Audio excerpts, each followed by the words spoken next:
Hello বন্ধুরা, পূর্ণতার প্রতিদিন চ্যানেলে তোমাদের সকলকে স্বাগতম। তোমরা সকলে কেমন আছো? আমি কিন্তু ভালোই আছি। তো নিয়ে চলে এসেছি কিন্তু নতুন আরেকটি ভিডিও নিয়ে।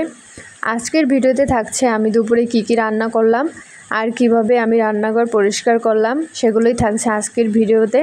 তোমরা সম্পূর্ণ ভিডিওটি দেখো। আজকের ভিডিওটা কিন্তু ইন্টারেস্টিং হতে চলেছে, সেটা তোমরা শেষেই বুঝতে পারবে যে কেন এত ইন্টারেস্টিং হতে চলেছে। তো সকালে ঘুম থেকে উঠে ফ্রেশ হয়ে খাওয়া দাওয়া করে নিয়েছি। সব কিছু যা থালা বাসন যা ছিল ধুয়ে রেখেছি। এখন দুপুরে রান্না শুরু করব। তো চলো দেখি। তো এইদিকে কিন্তু এই যে কাঁকরোল ভাজা বসিয়ে দিয়েছি অনেক আগে। কাঁকরোল ভাজা কিন্তু হয়ে গিয়েছে। তো এরপর আরও কিছু রান্না করব, আর মাছ রান্না করব আর ডাল রান্না করব। তো রান্না করে তোমাদের সামনে দেখাচ্ছি। মাছগুলো তুলতে দেবো।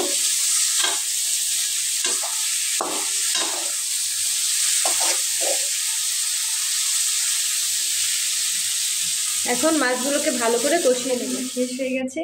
চলুন আজকে আমি কি রান্না করছি আপনাদের দেখাই। এখানে কাঁকরোল ভেজেছি।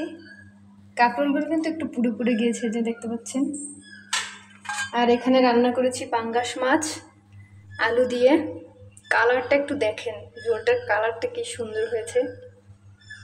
আমি তো আজকে শুধু মাছ দিয়ে ভাত খাবো।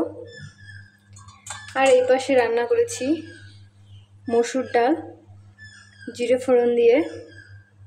আর মসুর ডাল কার কার পছন্দ অবশ্যই কমেন্ট বক্সে জানাবেন।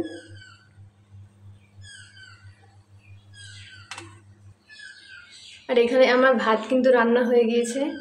এই যে ভাত রান্নাও হয়ে গিয়েছে। তো আজকে দুপুরে কিন্তু আমি এগুলোই রান্না করেছি। এখন রান্নাঘরটাকে ভালো করে গুছিয়ে নেব। তো গুছিয়ে আসছি। তো আমার রান্নাঘর কিন্তু গুছানো শেষ, সব কিছু পরিষ্কার করে নিয়েছি। আমার রান্নাঘর কিন্তু গুছানো হয়ে গিয়েছে।